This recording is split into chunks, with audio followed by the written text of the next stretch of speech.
Hello mga kasarap! Isang mapagpalang araw po sa ating lahat. For today's Karinderya serye, galing araw po nito, bali ako po ang unang nagbukas at ang una pong pumasok ay si Mother Earth, kasunod po si Ursula, and then sumunod po si Nene.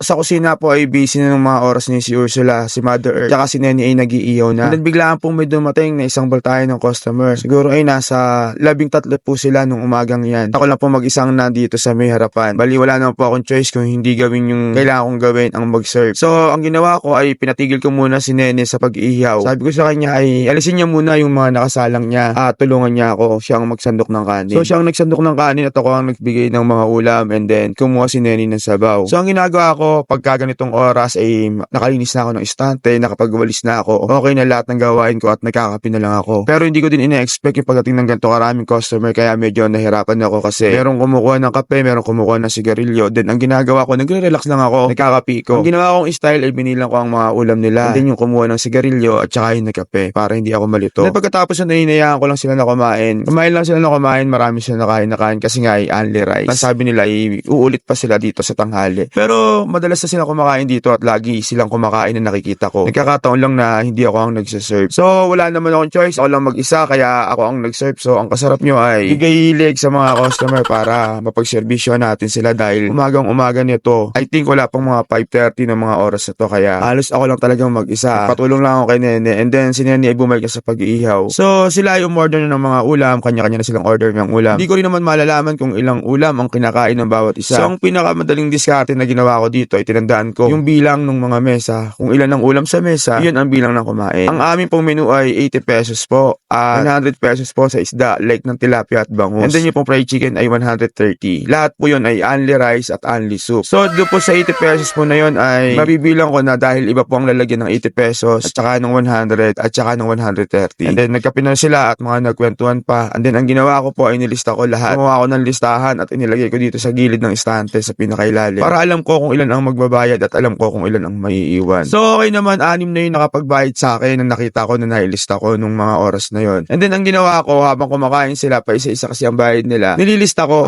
kinakountdown ko kung ilan yung mga kumakain, kung ilan yung naibabayad sa akin. And then nung makita ko ay parang kulang ng isa, and then kulang ng 2 sigarilyo, tsaka kulang ng 2 kape. So tinanong ko na lang kung sino yung kulang ng sigarilyo at tsaka kung sino yung kulang ng kape. And then para hindi ako mahirapang magsukli, saka na ako nagsukli. And then saka ako na rin niligay yung benta. Bibilahin ko na lang yung benta mamaya kapag nakaalis na sila. So okay naman, merong nagpahabol ng kape at hindi nakabayad, and then nung mag-aalisan na sila ay merong akong sinabi na may hindi nakabayad ng sigarilyo. So ayun nga, si kuya ay nakalimutan nga doon niya magbayad ng sigarilyo, kaya lumapit siya sa akin at binayaran niya yung sigarilyo. At ang sabi pa nga nila sa akin ay babalik sila maming tanghali dahil dito nga raw sa Rizal Eatery ay mas mabilis, convenient, and then stop and go lang mga customer. Kakain kung ano yung makitang available, yun ang kakainin, and then pagkatapos aalis na. After nito ay may mga nagpapaload din ng mga sumasabay, and then ang ginagawa ko ay niloloadan ko lang ng maayos, and then pagkatapos ay nililista ko. Hindi ako nagpapalito dahil nga mag-isa lang ako dito. So ganun lang ang diskarte para hindi tayo malito. And then after ng mga oras na yon ay mga sa pagitan na to ng mga alas 10 hanggang alas 11. May customer na rin kami, and then yung mga sunod na oras ay after lunch na. May mga kumain dito ng mga call center at saka sila ay may mga dalang kanin at yung iba ay may mga dalang kain at ulam. So wala nang problema, free pa rin naman yung soup natin dito sa Rizal Eatery. Basta pagkatapos niyan ay nagbayad na sila, and then umalis na sila. So nakakatuwa lang,